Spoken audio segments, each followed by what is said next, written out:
அரண்டவங்க கண்ணுக்கு இருண்டதெல்லாம் பேய்ங்கிற மாதிரி இந்த அரண்டவங்க கண்ணுக்கு இருண்டதெல்லாம் அதாவது அரண்டவங்க கண்ணுக்கு எலி, பாம்பு, யானை இதெல்லாம் கடவுளாக தெரிய ஆரம்பிச்சிருச்சு.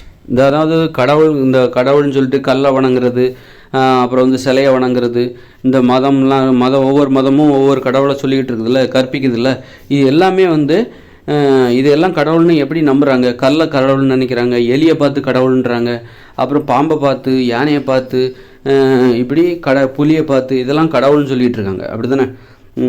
அப்படி இருக்கும்போது ஏன் அதெல்லாம்னா அரண்டவங்க கண்ணுக்கு இருண்டதெல்லாம் பேயின்ற மாதிரி அரண்டவங்க கண்ணுக்கு இந்த மாதிரி எலி, பாம்பு, யானைலாம் கடவுளாக தெரிய ஆரம்பிச்சிருது. ஏன்னா மரண பயம்தான், மரணத்தை பற்றின பயம். அதாவது மரண பீதியில் இருக்காங்க. அவங்களுக்கு தான் அது கடவுளாக இருக்குமோ, இது கடவுளாக இருக்குமோ, எது தான் கடவுள் அப்படின்னு தெரில. அப்படி இருக்கும்போது யாராவது சொல்லிடுறாங்க இந்த பாம்பு தான் கடவுள் அப்படின்னு சொல்லிடுறாங்க. அப்போ பாம்பு இல்லை, பாம்புங்கிறது கடவுளே இல்லைன்னு இவங்களால் சொல்ல முடியல. அந்த அளவுக்கு இவங்களுக்கு மூளை ஒழுங்காக வேலை செய்ய மாட்டேங்குது, முட்டாளாக இருக்கிறாங்க, மூட நம்பிக்கையில் இருக்காங்க. அதனால் எதுக்கு வம்பு? ஒருவேளை இதுவாக பாம்பு கூட கடவுளாக இருக்கலாம் அப்படின்னு சொல்லிட்டு பாம்பை கடவுளாக வணங்குறாங்க. அப்புறம் ஒருத்தர் எலி தாங்க எலி ஒரு கடவுளுங்க, எலி இது வேறு கடவுள் அப்படின்னு எலியும் கடவுளா அப்படின்னு பார்த்து எலியும் கடவுளாக வணங்குறாங்க. பார்த்தா பாம்பை கடவுளாக வணங்குறது நமக்கு தெரியும். எலியை பார்த்தா அந்த ஒரு பிள்ளையாருக்கு எலி முன்னாடி ஒரு எலி நிற்கும், அதை கடவுளாக வணங்க ஆரம்பிச்சிடுறாங்க. எலியை கொல்லக்கூடாது, பிளேக் நோயால் எல்லாம் செத்தப்போ எலியை கொல்லக்கூடாது. அப்புறம் குரங்கு கடவுள்னுங்கிறாங்க. பார்த்தீங்கன்னா குரங்கு கடவுள், அது அனுமான் அப்படின்னு சொல்கிறாங்க.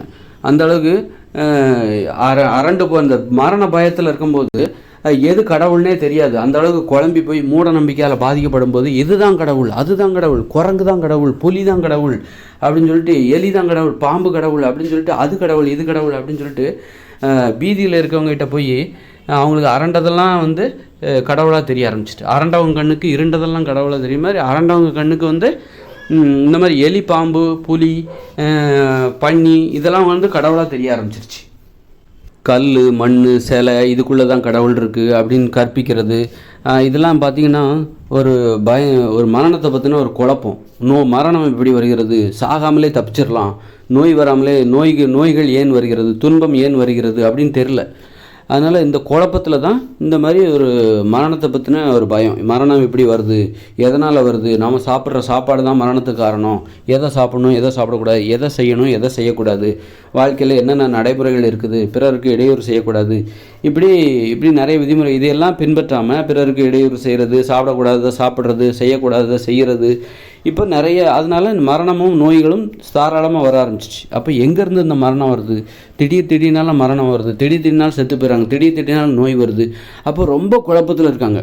அப்போ ரொம்ப குழப்பத்தில் பயந்து போயிருக்காங்க. இந்த பயந்து போய் இருக்கிறாங்கல்ல, அந்த பயந்தாங்கொழித்தனம் இருக்குல்ல, அதுதான் பார்த்திங்கன்னா இந்த பயந்தாங்கொழித்தனத்தால் பாதிக்கப்பட்டவங்க இருக்காங்கல்ல, அவங்க தான் கோழைகள், பயத்தில் அறிவு இல்லாதவங்க, அறிவுபூர்வமான வழியில் வாழாதவர்கள். அவர்களுக்கு பார்த்திங்கன்னா அவங்க தான் பன்னி ஒரு கடவுள், குரங்கு ஒரு கடவுள், பாம்பு ஒரு கடவுள், புலி ஒரு கடவுள், இந்த மண் ஒரு கடவுள், அந்த கல் ஒரு கடவுள் அப்படின்னு சொல்லிட்டு கண்டதையும் பார்த்து பயப்பட ஆரம்பிச்சிட்டான். அப்போ பீச்சாளி தானே. ஒரு கல்லை பார்த்து பயப்படுறான்னா அப்போ பீச்சாளி தானே. கல்லை பார்த்து பயப்படுறாங்க அப்படின்னா ஆண்கள் பெண்கள் சேர்த்து தான் பயப்படுறாங்க. அப்படிங்கும்போது அவங்க பீச்சாளி தானே. கல்லை பார்த்துக்கிட்டு கடவுளே என்னை காப்பாற்றுன்னு பண்ணுறாங்கன்னா நீ ஒரு பீச்சாளி தானே. கல்லை பார்த்தெல்லாம் பயப்படுறியப்பா, பாம்பை பார்த்து பயப்படுற, அப்புறம் பன்னியை பார்த்து பயப்படுற, பன்னியை போய் கடவுளுங்கிற, பாம்பை பார்த்து பயப்பட வேண்டியது. ஆனால் பாம்பை போய் கடவுள்னு சொல்கிற, அப்புறம் பன்னியை கடவுள்னு சொல்லிட்டு இருக்கிற, அப்புறம் குரங்கை போய் கடவுளுங்கிற, அப்புறம் எலியை போய் கடவுள்னு சொல்லிட்டு இருக்கிற. அப்படின்னா நீ ஒரு பயந்தாங்கொழி தானே. கண்டதெல்லாம் பார்த்து அரண்டவங்க கண்ணுக்கு இருண்டதெல்லாம் பேயின்ற மாதிரி அரண்டவங்க கண்ணுக்கு பயந்தாங்கொழியோட கண்ணுக்கு பன்னி, எலி, குரங்கு இதெல்லாம் கடவுளாக தெரிய ஆரம்பிச்சிச்சு. அதனால் தைரியமாக இருக்கணும். ஒரு மரணத்தை துணிச்சலாக எதிர்கொள்ளணும். வாழ்க்கையில் உள்ள பிரச்சனைகளை எவ்வளோ பெரிய பிரச்சனை வந்தாலும் அந்த தைரியமாக அதை எப்படி ஃபேஸ் பண்ணணும், அந்த மாதிரி போய் மூட நம்பிக்கையில் போய் முட்டுச்சந்துக்களை போய் தலையை விட்டா மாதிரி மாட்டிக்கக்கூடாது. ரொம்ப தெளிவாக தைரியமாக என்ன தான் மிஞ்சி போனால் என்ன மரணம் வந்துட போகுது, அவ்வளோதானே. அதுக்கு போய்கிட்டு ஏன் இந்த மாதிரியெல்லாம் கோமாளித்தனம்லாம் பண்ணிகிட்ருக்கீங்க, கோமாளித்தனம் இந்த மாதிரி பைத்தியகாரத்தனம்லாம் எதுக்கு பண்ணிகிட்ருக்கீங்க? தெளிவாக இருங்க, பயப்படாதீங்க.